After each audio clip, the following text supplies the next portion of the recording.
Hi friends, welcome to பாவையின் பாதையில் channel. இன்றைக்கி நம்ம இந்த வீடியோவில் என்ன பார்க்க போகிறோன்னா, எங்கள் வீட்டில் வந்து சில ஸ்பைஸ் பவுடர்ஸ்லாம் வந்து காலியாகிருச்சு. அதை ரெடி பண்ணுறதுக்கு தான் எடுத்து வச்சுருக்கேன்.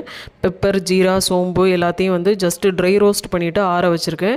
இதை வந்து மிக்சியில் சேர்த்து கிரைண்ட் பண்ணிவிட்டு ஸ்டோர் பண்ணி வச்சுப்பேன்.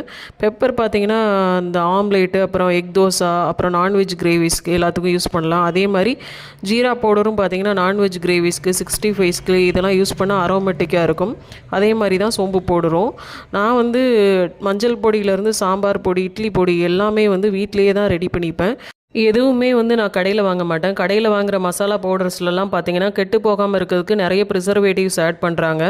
அப்புறம் கலர்ஸ், மெயினாக பார்த்தீங்கன்னா கலப்படம், இதெல்லாம் வந்து நமக்கு வந்து கேன்சரை உண்டாக்குதுன்னு சொல்கிறாங்க.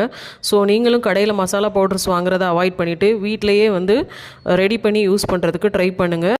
ஏன்னா நம்ம மொத்த குடும்பத்தோட ஹெல்த்தும் வந்து நம்ம கையில் தான் இருக்குது. Thank you. See you soon in another video.